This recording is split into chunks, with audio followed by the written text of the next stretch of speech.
তো আপনার এই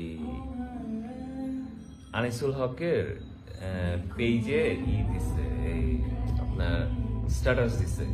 তো স্ট্যাটাসটা ছিল রবীন্দ্রনাথ ঠাকুর আর আইনস্টাইন দুইজনে মিলে মিটিং এ বসছে, মানে প্রথম দেখা হচ্ছে জার্মানে, হ্যাঁ, দ্বিতীয় বিশ্বযুদ্ধের পর। তো ওই সময় কথাটা রেকর্ড করা হয়, রেকর্ড করে ওইটা আবার ট্রান্সলেট কপিটা আনিসুল হক আবার শেয়ার করছে। আমি ওটা ফেসবুকে দিয়ে দিব পুরা কনভারসেশনটা। তো ওইখানে কিছু মজার জায়গা রয়েছে, যে জিনিসগুলো এখন আমি আপনারা বলতেছি। তো আপনার এই একটা ফুলদান, মানে দুজনে যে কথা বলতেছে, কথা বলার সময় এইখানে একটা টেবিল আছে, টেবিলের ভিতরে ফুলদানি একটা কিছু ফুল রাখা আছে, গোলাপ ফুল।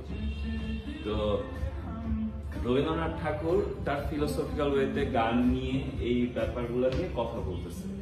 তো একটা জায়গায় দুইজনই ডিসাইডেড, এই আইনস্টাইন প্লাস হচ্ছে এই রবীন্দ্রনাথ ঠাকুর, যে পাশ্চাত্য সঙ্গীত হচ্ছে তাল, লয়, সুর, গানের কথা এগুলো সব ফিক্স রেখে গাইতে হয়, আমাদের এখানেও আছে।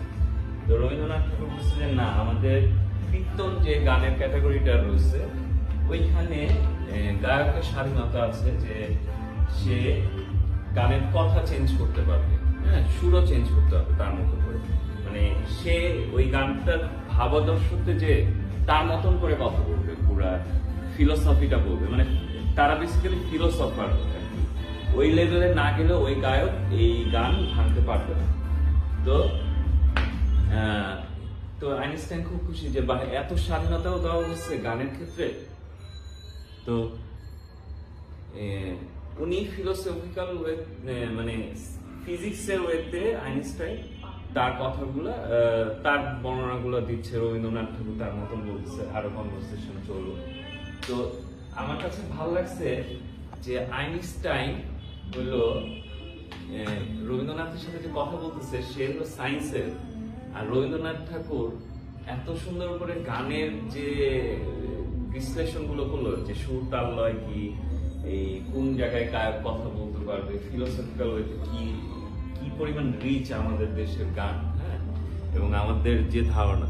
তো বিদেশে হয় কি, একজন ফিলোসফার থাকে, সে বলতেছে সবকিছু, সবাই এইভাবেই দেখতেছে, যে লাইক এ টিচার, এবং একটা ফর্মাল ওয়েতে থাকে বিদেশের ফিলোসফার।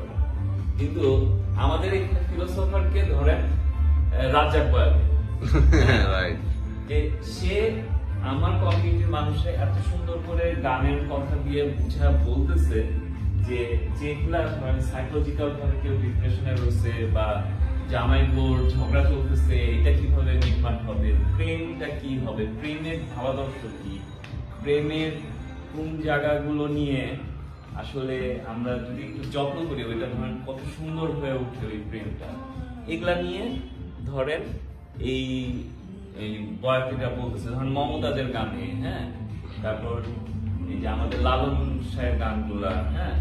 তো লালন শাহের গান তো একটা আলাদা ভাবাদর্শের উপরে চলে, ওখানেও প্রেম আছে, কিন্তু আবার কিছু বাউল গান আছে, হ্যাঁ, এগুলা কীর্তন, এগুলার ভিতরে যে মজাটা রয়েছে, এরা বেসিক্যালি ফিলোসফার হিসেবে কাজ করে আমাদের বাংলাদেশের সোসাইটির ভিতরে। যে হ্যাঁ, যে গ্রামের মানুষরা তো আর ডাক্তারের কাছে যাবে না, যে মাথায় সমস্যা হয়েছে, এই মন খারাপ, ডিপ্রেশন, কই যাবে, তখন রাত্রেবেলায়, শীতের রাতে এরকম গান হচ্ছে, হ্যাঁ, পুঁথি পাঠ হচ্ছে, ওগুলা শুনতেছে, পুরো পিওর এন্টারটেইনমেন্ট, না কোনো টেলিভিশন নাই, কোনো সিনেমা নাই, কোনো কিছু নাই।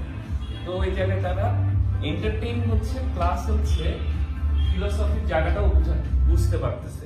এইটাকে বলে আসলে ইনফোটেইনমেন্ট। ইনফোটেইনমেন্ট বলতে আমরা যেটা বুঝি ওই জায়গাটা। তারপরে এই জন্য আমাদের বাংলাদেশের সোসাইটির ভিতরে এত কমপ্লেক্স ছিল না, মানে যৌথ ফ্যামিলি ছিল, সিঙ্গেল ফ্যামিলি ছিল, কিছু তো কমপ্লেক্স থাকবে, বাইবন মানুষের ভিতরে এটা থাকে, কিন্তু এখন শহরের যে কমপ্লেক্স গুলো রয়েছে এক একটা ফ্যামিলিতে, এই কমপ্লেক্স গুলো তাদের মধ্যে ছিল, এবং একে অপরের সাথে হেল্প। তো গত পরশুদিন আমি দেখলে মগবাজার থেকে হাঁটতে হাঁটতে আমি বাংলা মঠে যাবো একটা মিটিং। তো আমাদের বাসার সামনে যে আমি যখন নিচে বসে থাকি, কেউ যদি অসুস্থ হয় বা বেশিরভাগ ক্ষেত্রে হয় কি রিক্সা বাড়ি লেগে রিক্সার যাত্রী পড়ে যায়, মানে এদেরকে আবার তুলে না আমাদের এখানে চেয়ার দিয়ে বসায় গেটের কাছে, পানি টানি খাওয়াই, হ্যাঁ যেটুকু দরকার তা করি। প্রাথমিক চিকিৎসাটা, হ্যাঁ প্রাথমিক চিকিৎসা, বা কেউ এসে দাঁড়াইছে বা বসা দরকার, আমি এরকম অনেক একটা মেন্টাল সাপোর্টও পাওয়া যায়। হ্যাঁ বসায়। তো আমি মহম্মদের মধ্যে হেঁটে যাওয়ার সময় হঠাৎ করে আমি এই যে দুধের পিঠে খাওয়ার জন্য গ্যাস ফর্ম করে এর সাথে আবার স্পিড খেয়েছি, খেয়ে বমি লাগতেছে, মানে বমিটা চাড়া দিচ্ছে। আমি পুরো রাস্তা বমি করতে করতে যাচ্ছি, তো পানি খেয়েছি 1 লিটার, তো পানি খাওয়াতে কি বমিটা আরো নাক মুখ দিয়ে বের হচ্ছে। তো কেউ একজনকে আমি দেখলাম না যে আমার পাশে এসে বললো যে ভাই কিছু লাগবে, পানি লাগবে বা হাতটা ধরে একটু ধরবে। আমার খালি সবসময় ভাবছি যে আমি যদি পড়ে যাই তাহলে তো সমস্যা হয়ে যাবে। তো কেউ আসছে না, আরোটা দেখতেছি কি আমার পাশে যে যাচ্ছে সে কিন্তু আরো দূরে হেঁটে এইভাবে করে চলে যাচ্ছে। কারণ যে এটা তাহলে কোন সোসাইটি হইলো না, এই একটা লোক অসুস্থ ফিল করতেছে, তার পাশে যে দাঁড়াইলে কি হবে, মানে এত ভয় ঢুকে গেছে মানুষের মধ্যে। তখন আবার আমি মুন্নাকে ফোন দিলাম যে মুন্না আমার তো এই অবস্থা, তো আমি এই জায়গায় যাচ্ছি, এখন ঠিকঠাক আছি। তো আমি কখন পর পর আপডেট দিতেছি যে মুন্না ফোন দিল, ফোন দিয়ে আবার কথা বললাম, দিয়ে মুন্না বললো যে এক জায়গায় বসা চুপচাপ, যে এক জায়গায় যে বসবো, বসার জায়গাটা নেই। তো একটা পিক আপ আছে, পিক আপে হেলান দিয়ে আমি বসে মানে দাঁড়ায় বসে, বসার মতন দাঁড়া, কখন দাঁড়ায় থাকার পরে সিগারেট খেলা যত ঠিক হলো।